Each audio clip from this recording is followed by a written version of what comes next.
Just another routine mission. Why do they always say that before a mission? Of course it's routine, you haven't done anything yet. It's everything that happens along the way. The choices you make, the paths you choose, that turn the routine into anything but. Of course, that's how it started. A routine mission, answering a distress call. And look where that got me. We were testing out the Normandy, Captain Anderson's new ship, when the distress call came in. An Alliance patrol on Eden Prime had been attacked. They'd seen something they couldn't explain. And whatever it was massive. I hit the ground with my lieutenant, Caden Alenko. A good kid, loyal, by the book, with a talent for biotics. We came across the lone survivor of the patrol, Gunnery Chief Ashley Williams. A soldier to the core. Tough, disciplined, ready to take on whatever came her way. Ashley joined up with us and took us to the spot where she lost her squad. That's when we saw it. The ship. Like nothing I'd ever seen. It was massive, scorching the colony and everything around it as it blasted away. We followed the path of destruction to an artifact, a beacon left by a long-dead race called the Protheans. The colony had dug it up, and whoever attacked them had tried to take it. Lieutenant Alenko made the mistake of getting too close. Hit him with some type of energy. I grabbed him and threw him out of the way. That's when it hit me. Hard. Every muscle in my body went rigid. I couldn't move, could barely breathe. Everything went black. And then I saw something. A vision. Dream. A nightmare. By the time I woke up, we were halfway to the Citadel on our way to meet the Council. I was expected to explain what I'd seen. Anderson came along. So did Udina, our political representative on the Citadel. With those two heavyweights, it seemed reasonable we could persuade the Council that the ship we'd seen was a potential threat. As was the individual behind the attacks. The main suspect for the Eden Prime massacre was a Turian Spectre named Saren. He'd been seen by one of the survivors from the colony at Eden Prime, and there was some evidence to suggest that the ship was connected to Saren. But even Udina's pointed accusations weren't enough to convince the Council. They just couldn't believe one of their chosen elite Spectres could be guilty of something like that. They needed proof, which meant I needed proof. Fortunately, I wasn't alone in my search. Garrus, another Turian, wanted to help. A top agent for Citadel security. Despite orders from his superiors that he shouldn't get involved, he told me he was suspicious of Saren and he had some useful leads. More importantly, he was willing to share them. That led me to Rex, the biggest, nastiest looking Krogan bounty hunter I'd ever seen. He turned out to be more than just a brute. It was his intel that led us to a fugitive with incriminating evidence on Saren.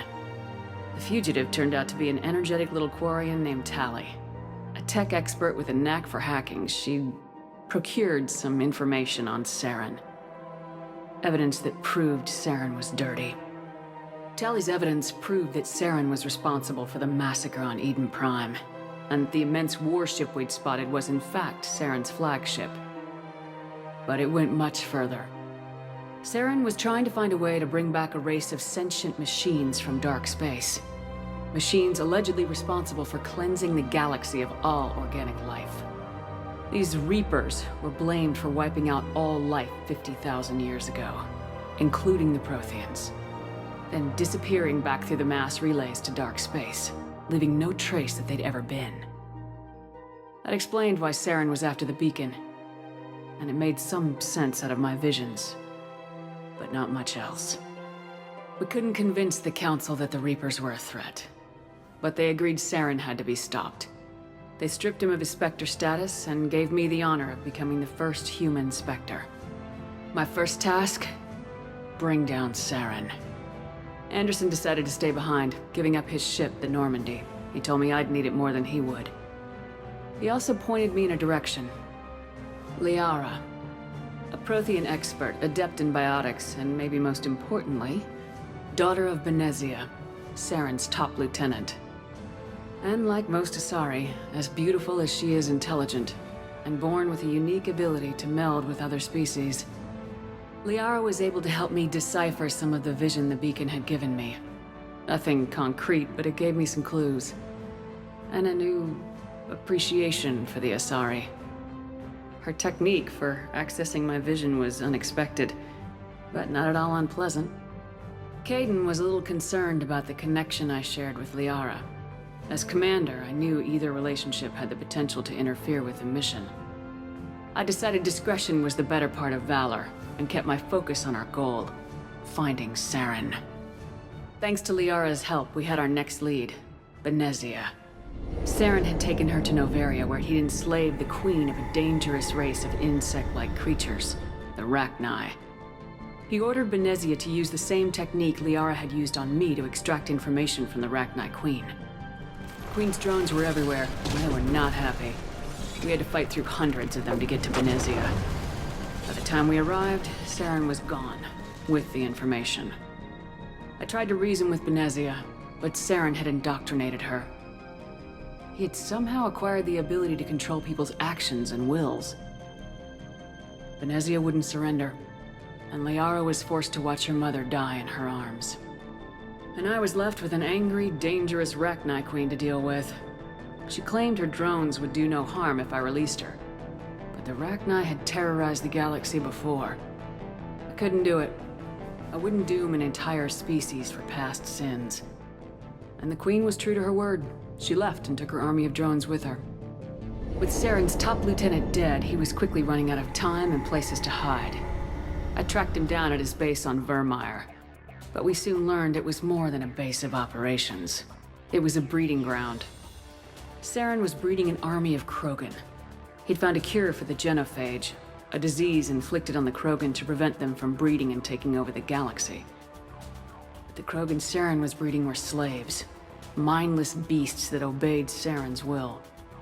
I had to destroy the base and all its research. Rex disagreed, violently. Rex wanted the genophage cure for his people. I tried to convince him to help me destroy it, that these Krogan weren't real. But he wouldn't back down. He just couldn't be reasoned with, and I couldn't let the base be saved, even if it meant curing the Krogan. Saren had to be stopped. When we finally got to the center of the base, I realized just how close Saren was to completing his plan. He was already in communication with the Reapers. Sovereign, Saren's flagship we'd all assumed was just a ship, was a Reaper. It spoke to me, threatened me. I could feel the menace it had for every living thing. It wanted me dead. It wanted us all dead. And I knew it was capable of doing just that. What I couldn't understand was why Saren would help it. But there was no time to think about it. Sovereign knew where we were. We had to destroy the base and get the hell out. I split my team into 2 squads, sending Ash with one and Kaidan with the other as a distraction. We had a nuke and we planned to use it. Before we could detonate the bomb, Saren showed up. We fought. I stalled him to make time for my team. And in talking to him, I realized the truth. It wasn't Saren who was indoctrinating everyone. It was Sovereign, the Reaper. And Saren was in deeper than all of them. He tried to convince me he was still in control. Said he'd found a way to reduce the Reaper's influence, but he was kidding himself. Or believing the lies Sovereign was telling him. Before I could convince him to stop, he ran, leaving me just seconds to extract my squad mates. I tried, but I wasn't fast enough. I could only save one of them. Kaidan was a good man and a great soldier. But I had to choose. And I chose Ash. That was the last time Saren would slip away from me.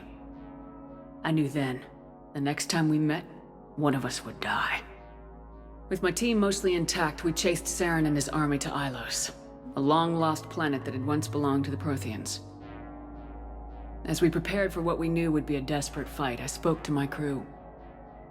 We were just one ship, against Saren's growing army. I assured them all that despite the odds, we could defeat him.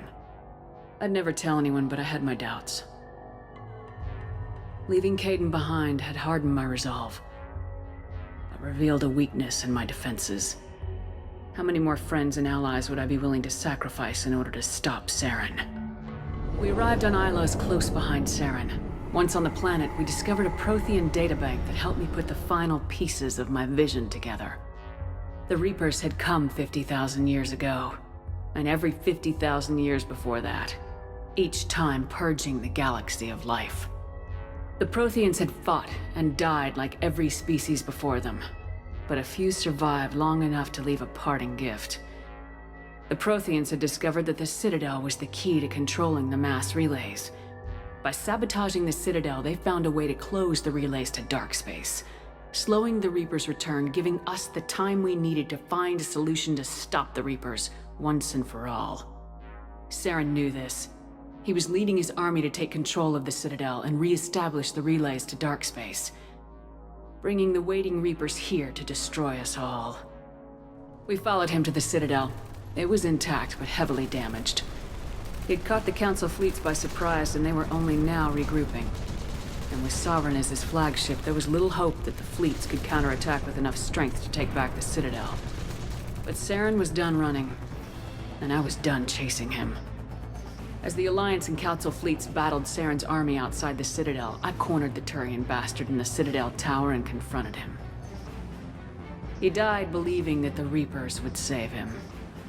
As I fought to regain control of the Citadel, the Council's flagship, the Destiny Ascension, fell under attack. Despite Saren's death, Sovereign and Saren's army continued to fight. The Council was aboard the Destiny Ascension and they were requesting assistance. But I knew in order to help them, I would have to put our human Alliance fleet in jeopardy. The Council had to be saved. They represented the hearts and minds of the galactic community. Without them, the fleets would be in disarray. Even with the Citadel back in my control, Saren defeated and the Normandy leading the combined galactic fleet. The battle against Sovereign, a single Reaper, was relentless. It took the combined fleets of humanity and the other races, but in the end, Sovereign fell. But the costs were immense. While humanity's efforts in the war earned us our first seat on the Council, it was a hollow victory. The Reapers were still out there. I knew the fight was far from over, but as the one who'd led the fight against Saren, I was given new responsibilities. The choice of humanity's first counselor was left to me to decide. On the one hand, Udina, the lifetime politician, ruthless and ambitious, he would easily navigate the political landmines that would soon be placed before him. The other choice, Captain Anderson, the career soldier, tough but fair, but a friend, and someone I could trust. Both great leaders in their own right. Anderson didn't want the job, which was a sure sign he'd be perfect for it. No ambition to get in the way. The war was over. The threat had passed. In time, the Council would rebuild itself. The Citadel could be repaired. Even the pain of lost friends would fade. But none of that mattered if the Reapers were still out there. And if they were all as powerful as Sovereign, we had to find a way to stop them. I had to find a way. I gathered my crew, took my ship, and went in search of answers. Officially, the Council would only say I was assigned cleanup duty, routing out any remnants of Saren's army. Just another routine mission